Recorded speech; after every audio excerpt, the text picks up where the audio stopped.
If I Only Had a Green Nose by Max Lucado. Lucia and Punchinello looked out the window of Eli's workshop. Like the other Wemmicks, they were wooden people. But unlike the other Wemmicks, they weren't standing in line in the village below. "Look at them all!" Punchinello exclaimed. "I don't understand it," Lucia wondered. "Why would anyone want to paint his nose green?" "Because everyone else is," Eli responded without looking up from his workbench. Punchinello didn't understand. "What do you mean?" "Everyone wants to look like everyone else. Sometimes it's square hats, sometimes it's tall shoes. Why, last year the big thing was yellow ears. Now it's green noses. Everyone wants a green nose." "Does a green nose make them smarter?" Punchinello asked. "No." "Does a green nose make them stronger?" "No." "Does it make them faster?" "No." "Then what does a green nose make them?" Eli looked up and smiled. "Greener." But his smile left as he looked out the window at the long line of Wemmicks. "They think they'll be happier if they look like everyone else. But I made them different on purpose. Freckles, long noses, bright eyes, dark eyes, these were my ideas. Now they all want to look the same." "Not me," said Lucia. "I'm happy just the way you made me." "Me too," agreed Punchinello. "I don't need a green nose to feel special." Then he paused and looked at the village. "But I would like to see how a green nose looks up close. Want to go?" Eli smiled as the two stood to leave. "Just remember, I made you different on purpose," he told them. From street level, the line looked even longer and the noses even greener. Lucia and Punchinello worked their way to the front of the crowd and watched as one Wemmick after another stepped into the nose-coloring store and came out painted. "It's the latest thing," barked a Wemmick on the sidewalk. "Don't be the only Wemmick with a plain nose." "Who is that?" asked Punchinello. Lucia shrugged. "I don't know." "Why, that's Willie Whiffet," volunteered a Wemmick from behind them. "Does he run the nose-painting store?" asked Punchinello. "More than that," the Wemmick explained. "Painted noses were his idea. So were the square hats and the tall shoes and the yellow ears. New things are his thing. He decides what is with it. Isn't he the best?" Lucia and Punchinello took a good look at this tall Wemmick with the deep voice, big smile, tall hat, and green bow tie that matched his oh-so-great green nose. Both were thinking the same question. Lucia asked it. "Who made him the new thing picker?" The Wemmick looked puzzled, like he'd never been asked that question. "Well, I don't know. He always has." Then his eyes brightened. "Wait, look, here comes a new nose." "Ooh," said the Wemmicks. "Ah," admired some of the others. The just-painted Wemmick didn't stop to speak. He just kept his nose in the air and walked right past. All the green-nosed Wemmicks did this. After all, how could your nose be seen if it wasn't in the air? Walking around high-nosed, however, was risky. Wemmicks walked into walls, doors, and even into each other.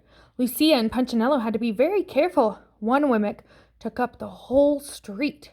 Step back," he announced. It was the mayor. "Make way, every Wemmick. My wife is coming in for a touch-up."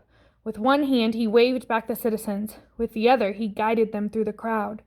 "Horrible, just horrible," she cried, covering her nose with both hands. "I chipped some paint when I bumped into a tree. Now the real me is showing. Horrible, just horrible." As the crowd passed, Lucia shook her head. "Such a fuss over a green nose." "Yeah," agreed Punchinello. "You'll never catch me in the nose-coloring store." "Aw, Punch, I was hoping you'd go." Punchinello recognized the voice immediately. "Twiggy." He turned and looked at the wide-eyed, sweet-smiling Wemmick. His ears began to turn red. They always did when he saw her. He reached up and covered them. "Why don't you paint your nose, Punch? I painted mine. Everyone else is painting theirs. Besides, you'd look good in green." Twiggy reached up and touched the tip of his nose. "Yours is so cute." With that, she turned and walked away. "Bye-bye," she waved. Punchinello moved one hand from his ear to his nose. He turned and looked at his reflection in the store window. Lucia had to grab his hand to get his attention. "Come on, Punchinello, let's go." As he walked past the store, he noticed Willie Whiffet examining his nose in a handheld mirror. Later at home, he did the same. "I never noticed before, but my nose sure looks pale." The next morning, Punchinello walked down the street with his friends, Splint and Woody. "Are you really thinking about it?" Woody asked. "Sort of," Punchinello answered. "They say the paint stings your nose," Woody volunteered. "And it stinks," Splint added. "The brush could get in your eyes," Woody continued. "And it only comes off with sandpaper," Splint nodded. "Shh!" Punchinello put his finger to his lips and pointed at the large crowd of green-nosed women standing in the square. "Something's going on." The mayor was standing on a platform. His wife, nose freshly painted, and Willie Whiffet were on either side of him. "Welcome, one and all, to the first meeting of the Nosy Wemmicks Club," he announced. "Your glistening green sets you apart as the Whiffet Wemmick." As if on cue, Wemmick started stroking their noses. "You are classy. You are keen. You are awesome. You are green." Proud of his poetry, the mayor smiled, and the Wemmicks applauded. "We owe it all to Willie Whiffet," he shouted over the noise, "the pioneer of the painted snout." Everyone applauded even louder. "People love me because of you," one shouted. "I have more friends," cried another. "With a green nose, I am a better Wemmick," exclaimed a third. The mayor hung a medal around the neck of Willie Whiffet. "You have changed the face of Wemmicksville. We salute your brilliance. Without you, we'd all look like—" The mayor paused, looking for a right word. Then he saw Punchinello and his friends pointing in their direction. He declared with a scornful laugh, "Them!" Everyone else laughed too. Punchinello and his two friends lowered their heads and covered their snouts. "Let's hear it for Willie Whiffet!" shouted the mayor, the Wemmick who discovered the cure for the common nose. As the townspeople shouted and applauded, Woody, Splint, and Punchinello quickly turned and walked away. They didn't stop until they stood in front of the nose-coloring shop. Within a matter of minutes, all three were painted and walking down Wemmick Lane. "Hey, Punchinello," asked Splint, pushing his nose upward. "Am I doing it right?" Punchinello didn't look. "I can't see you, Splint. If I turn my nose won't be in the air." "Whew, this is tough work," Woody added. "Not only do you have to get painted, but you have to walk weird." "Yeah, it doesn't feel great to be with it," Punchinello asked. And after a few days, it did. They hung out with the green noses and made weekly visits to the nose oculist and the nose polish. They brought nose gloves for the cold days and nose brellas for the rainy ones. All three read Willie Whiffet's new book, Winner by a Nose. Most of all, they enjoyed looking down their noses at the unpainted Wemmicks. One day, when they were feeling especially smug, Splint said to Punchinello, "I just can't imagine who wouldn't have a green nose."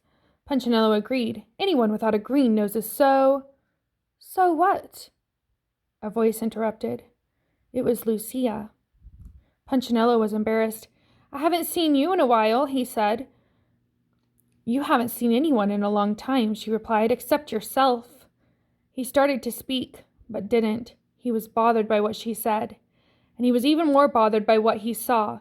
He saw it the next morning as the three were walking into Wemmicksville. Standing on the other side of the road was a Wemmick with a red nose. "He needs to get with it," they said to each other. But then they saw another Wemmick, also with a red nose, then a third and a fourth. By the time they were in the village, they were surrounded with red-nosed Wemmicks.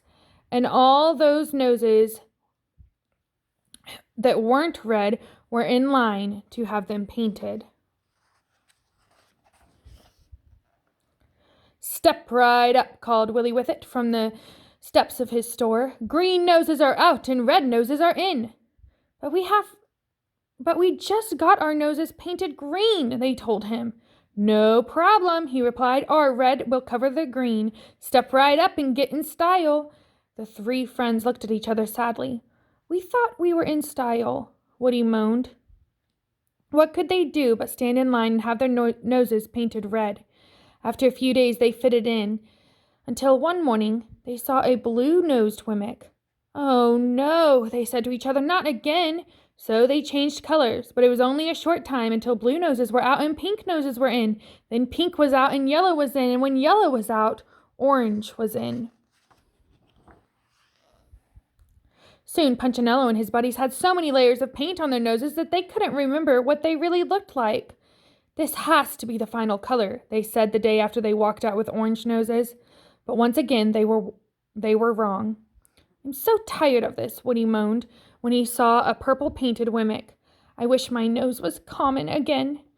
The three sat on a rock and hung their heads. Me too, agreed Punchinello. I should have listened to Eli. You think he could help us? Why don't you ask him? All three turned to the sound of a familiar voice. Lucia, they said. He asks about you every day, she told them. Is he mad? Punchinello wondered. Sad, but not mad. Punchinello looked up toward Eli's house on the hill. He told me to tell you to come. Lucia spoke again. Could I take my friends? Of course. Would you go with me? Certainly. And so the four began the long walk up the hill to Eli's house.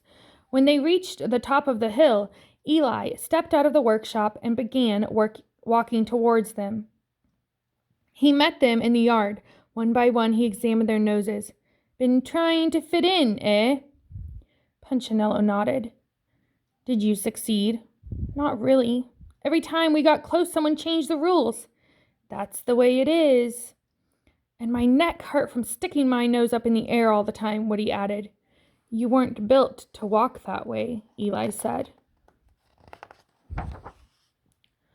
We just want to be ourselves again, Splint said. I'm glad to hear that. Can we? They asked. Of course you can, Eli replied. I'll always help you be who I made you to be. Then he reached into his pocket and pulled out a piece of sandpaper. But it's going to take some time.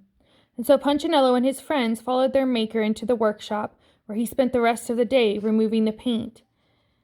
It hurt to be sanded, but it was worth it to be normal again.